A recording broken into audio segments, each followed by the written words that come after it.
You walk in Monday morning and there's a spread on the table. Bagels, coffee, fruit, maybe even something warm. Someone from HR is smiling near the door. Your manager says, "Just a little something to kick off the week." You grab a plate. You sit down. You feel for a second like this place actually cares about you. And that feeling, that small, warm feeling, is exactly what it was designed to produce. You've been here before. The free team lunch after a brutal quarter. The birthday cake on a Wednesday. The snacks that appeared in the break room right around the time the company announced there'd be no raises this year. You noticed it. Maybe you laughed about it with a coworker. But then you ate the food. And you kept showing up. This is not about food. This is about what the food does to you. Every workplace benefit that comes without a price tag still has a cost. You just don't see the invoice. The free lunch isn't generosity, it's architecture. It's a carefully constructed system of obligation, and it works because it never announces itself. It arrives warm, wrapped in good intentions, handed to you by someone who genuinely seems to mean it. And that's the point. The most effective systems of control don't feel like control at all. They feel like kindness. There's a concept in sociology called reciprocity. When someone gives you something, your brain registers a debt, not a financial one, a social one. And social debt is far more powerful because there's no clear way to pay it back. You can't hand someone an envelope and call it even. Instead, you carry it. You carry it into meetings where you stay quiet. You carry it into conversations where you don't push back. You carry it every time an unreasonable deadline lands on your desk and you say, "Yeah, I can make that work." This system shows up in a few very specific ways, and once you see them, you can't unsee them. The first is what you could call the timing gift. The benefit arrives at a precise moment right after a hard month, right before a big ask, right when morale is visibly low. It's never random. The catered lunch that shows up the week your team is expected to work through the weekend isn't coincidence. It's calibration. It resets the emotional temperature just enough to keep people moving. Then there's what Yaud calls soft obligation. Nobody tells you that you owe the company something for the free snacks. Nobody has to. The obligation installs itself quietly.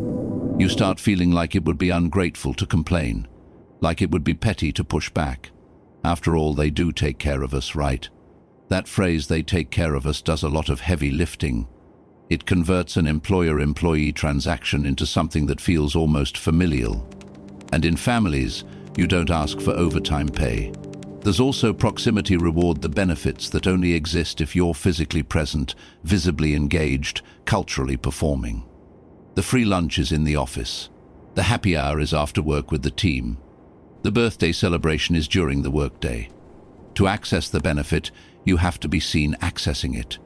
And being seen, being there, being present, that's the real product.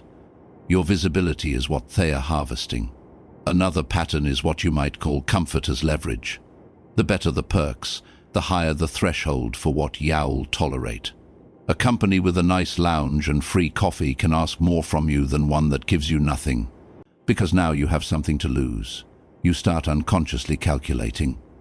If I make too much noise, does this go away? If I push too hard, do I become the problem? The comfort doesn't just make you feel good, it makes you afraid of losing it. And then there's the subtlest one, emotional cover.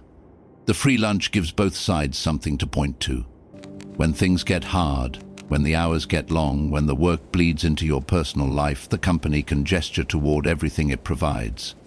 And you can gesture toward it too, because you need it to be true. You need to believe the trade is fair. The lunch helps you believe that. What this system produces, over time, is a specific kind of person. Someone who has stopped distinguishing between gratitude and obligation. Someone who feels guilty taking a day off, even when they are sick. Someone who answers emails at 11 p.m. not because they were told to, but because it feels wrong not to. The pressure isn't external anymore. It's been internalized. And internalized pressure is the most efficient kind, because it doesn't require anyone to enforce it. You do it yourself. The people who benefit from this staying in place are not mustache-twirling villains. They are managers who genuinely believe the perks matter. They are HR departments trying to hit engagement scores. Their executives have been told that culture is a retention strategy. The system doesn't need bad actors to function. It just needs participants. And everyone participates because the alternative is to be the person who doesn't appreciate what they have. The language that holds this together is almost beautiful in how precisely it works. We're a family here. We take care of our people. We believe in work-life balance, said by the same person who will send you a message at 9 p.m. on a Friday. These phrases aren't lies exactly. They are reframes. They take a power dynamic and dress it in the vocabulary of care. And once you're speaking that language, once you've adopted it, you've also adopted its assumptions. You stop asking whether the trade is fair. You start asking whether you're being grateful enough. The damage this causes is slow. It doesn't feel like damage at first. It feels like loyalty. It feels like being a good team player. But somewhere along the way you stop knowing what you actually want versus what you've been conditioned to accept. You feel guilty during vacation. You feel anxious about setting limits. You confuse a company's investment in you with affection for you. And those are not the same thing. They have never been the same thing. The lunch is good. The coffee is hot. The birthday card has everyone's signatures on it. And none of that is free. It never was. You just didn't see what you were paying with until you started running low.